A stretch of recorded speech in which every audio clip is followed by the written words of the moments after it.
To create a McMennamy mashup with your own images, you're going to want to start with 2 photographs of objects that you want to combine. And it's going to be easiest if you photograph these images on maybe a solid color or something that you could easily remove the background in. When you are adding or combining your 2 images to create something in that style of the McMennamy mashups, you're going to want to think about maybe what your background could be to make it look more realistic or fun. So when you're in Canva and when you create a design, I would suggest that when you type in the word print, you look for square, because square is something that we can easily put on Instagram, and it's just going to be a nice setup for this. And then think about what your background could be. So if I'm thinking about these scissors and the fork, maybe I want a crumpled piece of paper. I'm allowed to use a stock image for my background, but I don't want you using stock images for your objects that you're combining. So remember, when you share this, you can click download and save that stock image. You're also going to want to use Canva to remove the background of your objects. So to get something like this with your images that you remove the background from and your background stock image that you saved, you're going to start by creating a new. And then remember, if you click on social, the very first thing is that Instagram square. So it's that square setup that you can just use. And go ahead and add image as layer as your background that you downloaded from Canva with your stock image. So I did the crumpled paper. And I'm going to want to zoom out because it's a real high quality image and I'm not getting all the detail that I want. So I'm going to shrink that down to that square, and this is going to be my background. So I can use stock for my background, just not my objects. Then you're going to want to add your image as a layer and go ahead and add your first image that you removed your background from. So I'm going to start with the scissors. And again, resize as needed.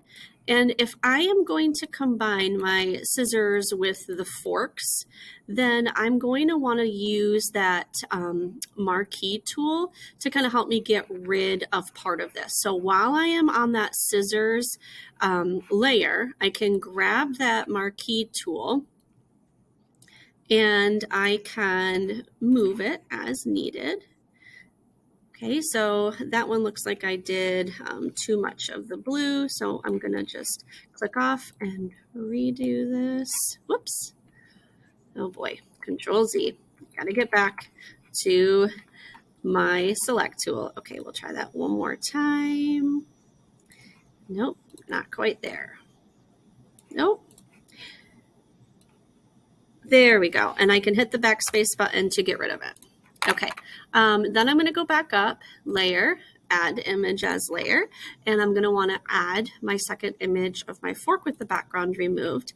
And this time I'm going to teach you how to do some rotating and flipping. So it will be helpful when you are trying to place your images.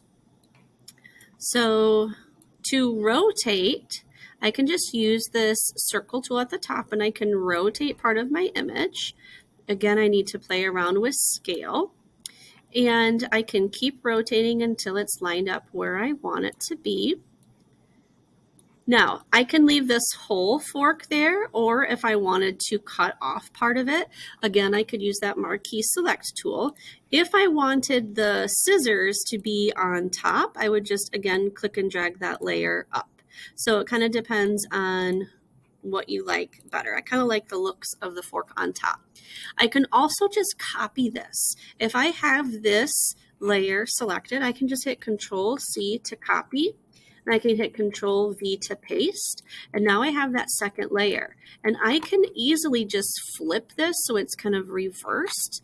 Right up here, it can flip vertical, and then I can move and rotate again. So I might want to maybe put this one behind the scissors. Depends on what look I'm going for. Again, this one was on top, so maybe I would want that one on top. But you can kind of understand how layering and moving around the rearranging of your layers would help. Again, file and save when you're done.